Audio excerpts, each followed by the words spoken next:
Infinite banking. Be your own bank. Bank on yourself. These are all terms used to describe a strategy that uses permanent cash value life insurance as a leveraging tool to grow money in a tax-advantaged way, increase liquidity, and ultimately grow wealth. It's also one of the most searched financial topics on the internet right now.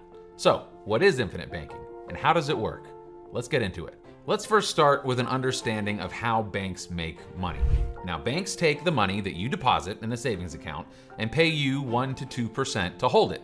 Then they loan that same money out to other parties, charging them 5 to 10% more in interest rates to borrow it. This is known as arbitrage. They are essentially leveraging your money, earning more in interest from borrowers than they are paying interest to you. And this is how banks make money. Infinite banking utilizes the same methods that banks use to put interest to work for them, bypassing the bank to let individuals be their own banker, leveraging their own money, and growing their own wealth in the process. Now, perhaps the easiest way to illustrate an infinite banking scenario is to show an example. So this is Jack. Jack makes good income, and he's looking for ways to grow his wealth in the future, but also wants to keep his money liquid for any future investment opportunities that might be coming along. Now, maybe that's real estate investing, maybe it's investing in his own business, or other investment opportunities. Now, in an infinite banking scenario, Jack decides to fund $100,000 per year into his cash value life insurance policy for the next 5 years. So after year one, Jack has funded that first $100,000 and, in a properly designed setup, now has the ability to loan possibly up to 90% of that money to himself using his $100,000 of funding as collateral for the loan. So let's say Jack loans himself $50,000. Jack can now take that money and use it any way he chooses, ideally on other investment opportunities that will earn him a return on that money. Now, the highlight of the infinite banking concept is that the loan that Jack utilized in this transaction is a participating loan, meaning that the original $100,000 that he deposited in the account actually remains in the account and continues to earn interest. The key word there is participating. So you've got the cash value earning, say, 6% interest, and he's being charged 4.5% interest on the participating loan that he took out. This is where Jack is taking advantage of arbitrage. Remember that term from earlier. Jack is earning more in interest on the original deposit than he's paying in interest on the loan he took out on that money. And don't forget, he's now using that loaned money on another investment altogether, maybe flipping a house or a business investment.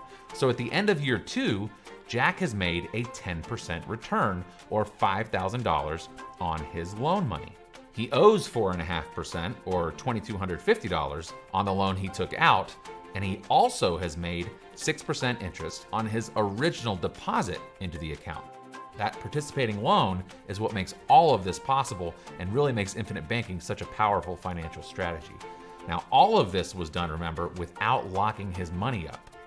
From here, Jack chooses to pay back the participating loan on his account in full, plus the $2,250 in interest that he accrued over that year.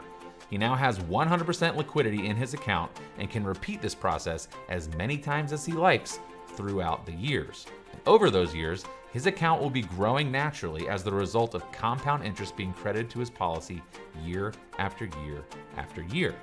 At age 65, Jack's infinite banking account is conservatively illustrated to have grown to $1.6 million in cash value, and he can choose to turn that into a tax-free income stream of $100,000 per year that will last the rest of his life, no matter how long he lives.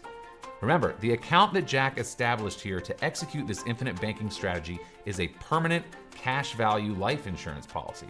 The fact that it's a life insurance policy is actually what allows Jack the tax advantages and tax-free participating loans that make this strategy possible. Now, it also creates a self-completing debt repayment plan. After a lifetime of utilizing this infinite banking account, the life insurance facet of Jack's infinite banking account is going to ensure that Jack's loan balance is settled up at the end. If Jack were to pass away with $50,000, say, in outstanding debt in his account, that $50,000 will be taken out of the account's built-in death benefit before paying the remaining money to his account's beneficiaries.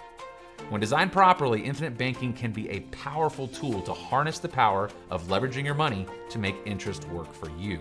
Now, this concept is not for everyone, and it really is best for the savvy consumer who has a firm grasp on concepts like leveraging and debt.